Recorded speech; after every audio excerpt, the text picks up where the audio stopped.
大家好，有家长问说，孩子腺样体肥大切除以后，鼻塞、打呼噜并没有消失，这是为什么呀？第二问题是，腺样体肥大只有手术这一种办法吗？我们说，腺样体切除以后，它这个鼻塞或打呼噜没有消失是为什么啊？首先我们要知道它鼻塞、打呼噜的原因是什么，我们要找到它确切的原因。如果是鼻塞的话，那肯定是鼻腔的堵塞会导致的。如果打呼噜的话，也就是说整个我们的上呼吸道的堵塞都可以引起打呼噜。那么如果说它的这个打呼噜没有消失，就是我们首先就要怀疑它可能堵塞的位置呢不止一个也许有腺样体，也许还加上它有鼻炎或者鼻窦炎，有鼻子的堵塞。所以说在这条道路上呢有2个堵塞的位置，那么你只解决了一个位置，另一个堵塞的位置没有解决，当然它的症状是可能不会完全消失。所以说你就要去评估一下它的打呼噜的原因是有一个原因呢，还是有多个原因呢？如果是有多个原因，我们只有说把它的多个原因都解决了，或者说把它的最主要原因解决了，那么它才可能会消失或者是减轻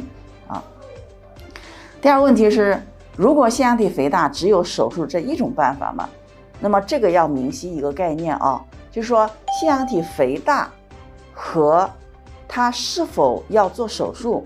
并不是有一个完全的直接的关系。就是说腺样体肥大这5个字它包括2个含义。第一个含义呢，它仅仅是一个我描述一个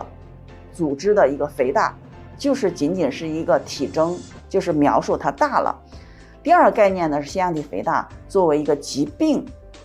来叙述的时候我们说它有什么得了什么病腺样体肥大。那么它2个有什么差别呢？我们一定要记住，就是说如果是一个病了，需要干预了，它是要在腺样体肥大的基础之上引发症状了，我们才去干预。也就是说，如果你仅仅是做检查发现它腺样体肥大了，不一定都要干预的，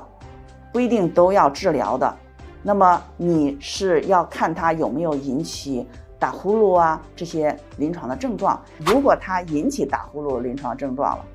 那么我们就需要干预。那么干预是不是只有这一种手术的切除办法呢？那么我们说也不是。如果是这个肥大程度不重，时间又短，又不是说很长，然后呢，它这种症状的加重呢，和它的感冒这个上呼吸道感染还有一定的关系。像这种情况下，我们可以先采用一些保守治疗的方式。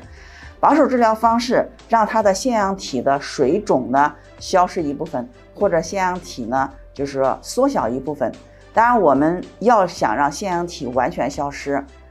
这个也不太现实，除非它到了8、9岁、10岁以后自然消失掉了